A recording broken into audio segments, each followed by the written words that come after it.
भाई हर नायाब चीज पर तो सिर्फ हमारा ही अधिकार है। देर किस बात की, आज रात को ही इसे किसान के घर से चुरा लेंगे। रात होने पर सुमन और किसान सो जाते हैं।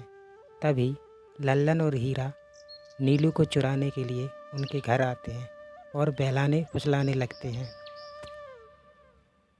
ले ले बेटा, बिस्कुट खा ले, ले ले ले ले ले ले, आजा आजा। वह उसे बोरे में कैद कर लेते हैं और वहाँ से 9-2-11 हो जाते हैं और अपने घर आ जाते हैं। हरिया भाई, एक काम तो पूरा हो गया, बस अब इसे शहर जाकर किसी को बेचना बाकी है। शुभ काम में देरी किस बात की, हम कल सुबह होते ही इसे शहर जाकर किसी को बेच आएंगे। अगले दिन सुबह होते ही वो नीलू को बेचने निकल पड़ते हैं। रास्ते में उन्हें एक सेठ मिलता है। उसे बोरे में से अजीब अजीब आवाज सी आती है। अरे भाई रुको रुको, इस बोरे में क्या भर कर ले जा रहे हो? भाई ये एक जादुई कुत्ता है, ऐसा कुत्ता पूरी दुनिया में केवल एक ही है। ऐसा कैसे हो सकता है भाई, जरा मुझे भी तो दिखाओ। वह सेठ नीलू को देखकर चौंक जाता है। तुम्हें इसके लिए 100 सोने की मुद्राएं देनी होंगी। ठीक है, मुझे मंजूर है, लो ये लो तुम्हारी 100 मुद्राएं। आज से ये कुत्ता मेरा। वहीं दूसरी तरफ सुमन और किसान नीलू को घर में ना पाकर परेशान हो जाते हैं और सुमन का रो रो कर बुरा हाल हो जाता है। नीलू तुम कहाँ चले गए? तुम्हारे बिना मैं कैसे जीऊंगी? वापस आ जाओ ना नीलू। अजी मेरे नीलू को कहीं से भी ढूंढ कर लाइए। जब तक वो वापस नहीं आएगा मैं खाना नहीं खाऊंगी। ठीक है, तुम रोना बंद करो, मैं उसे ढूंढ कर लाता हूँ। फिर किसान नीलू के बारे में गांव वालों से पूछता है। अरे भाई, मैंने तुम्हारे कुत्ते को देखा था, वो लल्लन और हरिया तुम्हारे घर से बोरे में किसी को भरकर ले जा रहे थे, वो अवश्य ही तुम्हारा कुत्ता होगा। फिर किसान भागता हुआ लल्लन के घर जाता है। लल्लन, मुझे पता चल गया है, तुम्ही ने मेरे नीलू को चुराया है, उसे अभी के अभी वापस लौटा दो, नहीं तो मुखिया से कहकर तुम्हें कड़ी से कड़ी सजा दिलवाऊंगा। अरे हरिया भाई, इसे कैसे पता चल गया? मुझे लगता है किसी ने हमें उसे चुराते हुए देख लिया होगा। मुझे अभी के अभी मेरा कुत्ता वापस करो, नहीं तो अच्छा नहीं होगा। भाई तुम्हारे कुत्ते को तो हमने 100 मुद्राओं में बेच दिया, अब तुम चाहो तो सारी मुद्राएं रख लो और हमें छोड़ दो। नहीं, मुझे मेरा कुत्ता ही चाहिए। तुम्हारे पास कल सुबह तक का वक्त है, कैसे भी करके उस व्यापारी को ढूंढो और मुझे मेरा कुत्ता वापस ला कर दो, नहीं तो जेल जाने के लिए तैयार हो जाओ। न बोलकर किसान वहाँ से चला जाता है। अरे मर गए रे, अब क्या करें? ये तो थानेदार की धमकी देकर गया है। लल्लन भाई, मुझे जेल नहीं जाना, कुछ करो ना। हाय रे, अब क्या होगा? चलो उस सेठ को ढूंढते हैं, उसे उसके सारे पैसे लौटाकर उस कुत्ते को वापस ले लेंगे। ये दोनों सेठ की तलाश में निकल पड़ते हैं। बहुत ढूंढने पर भी उन्हें सेठ नहीं मिलता। लल्लन भाई, यहाँ तो उस सेठ का कोई नामो निशान ही नहीं है, न जाने अब तक कहाँ निकल गया होगा।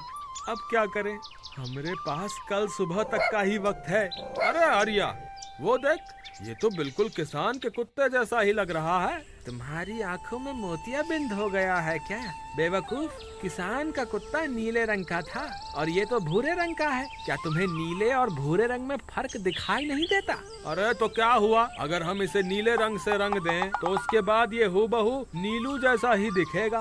बात तो तुम सही कहते हो भाई, चलो फिर देर किस बात की, अभी इसे पकड़ते हैं। और वे दोनों कुत्ते को पकड़कर अपने घर ले जाते हैं और उसे नीले कलर के पानी में डुबो कर नीला कर देते हैं। अरे भाई हरिया, ये तो बिल्कुल नीलू जैसा ही दिख रहा है। फिर अगले दिन कुत्ते को लेकर वो किसान के घर जाते हैं। अरे भाई मोहन, देखो हम तुम्हारे लिए क्या लाए हैं, जल्दी आओ, तुम्हारा नीलू वापस आ गया है। नीलू को देखकर किसान और सुमन की खुशी का ठिकाना नहीं रहा। वो बहुत खुश हो गए। लल्लन और हरिया, तुमने गुनाह तो बहुत बड़ा किया था, लेकिन वक्त रहते तुमने अपनी गलती को सुधार लिया, इसलिए मुझे तुमसे अब कोई शिकायत नहीं है, तुम दोनों जा सकते। फिर वे दोनों वहाँ से निकल जाते हैं। नीलू तुम वापस आ गए, मुझे तुम्हारी कितनी फिक्र हो रही थी। कहाँ चले गए थे तुम? हाँ, आज के बाद मैं तुम्हें कभी अकेला नहीं छोड़ूंगी। मेरा नीलू इतने दिनों बाद घर आया है, इतना गंदा भी हो गया है। चलो अब हम नहाई करेंगे। फिर सुमन उसे नहाती है। अले मेरा नीलू नाई नाई करेगा, इतना गंदा हो गया है। जंगल में बारिश हो रही थी। चिड़िया के तीनों बच्चे डरे हुए थे। उनकी माँ खाने की तलाश में घर से बाहर गई हुई थी।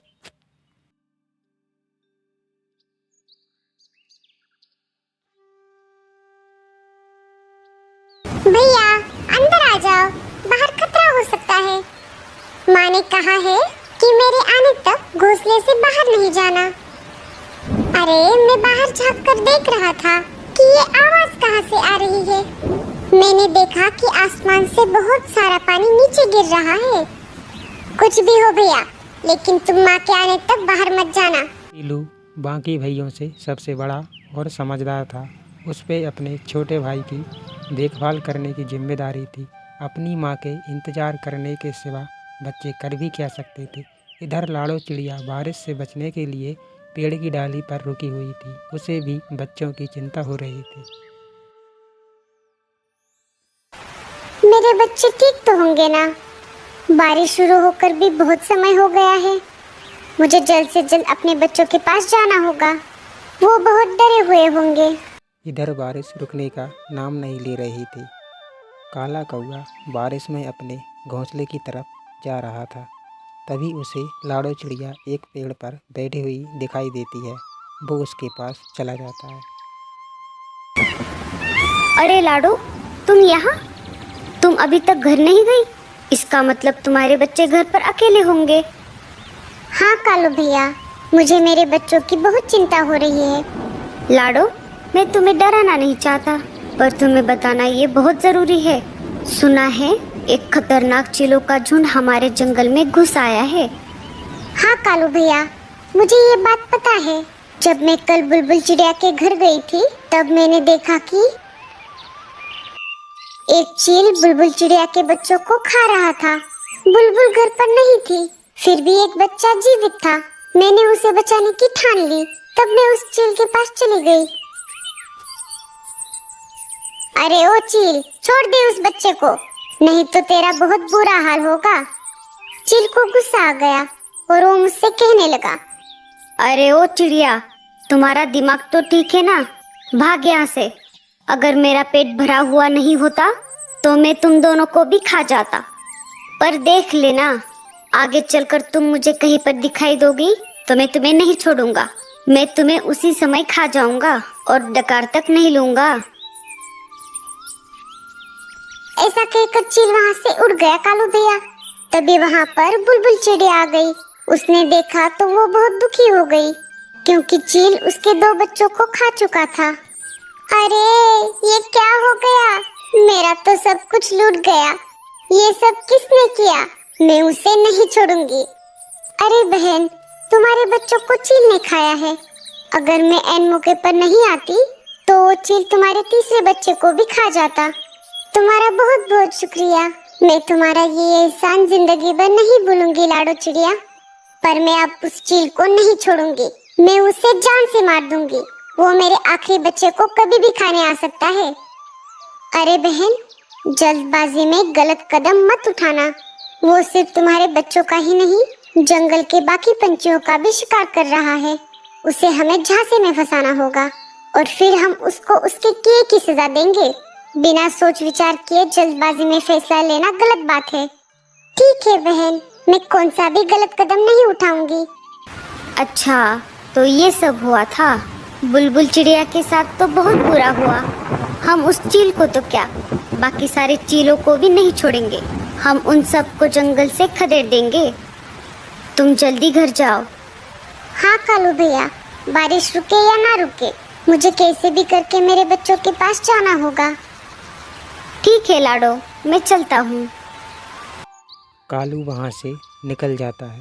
बारिश बहुत तेज थी। खुद की जान की परवाह न करते हुए लाडो तेज बारिश में अपने बच्चों की तरफ निकल पड़ती है। बारिश की वजह से उसे परेशानी हो रही थी। पानी में उसके पंख पूरी तरह से भीग चुके थे।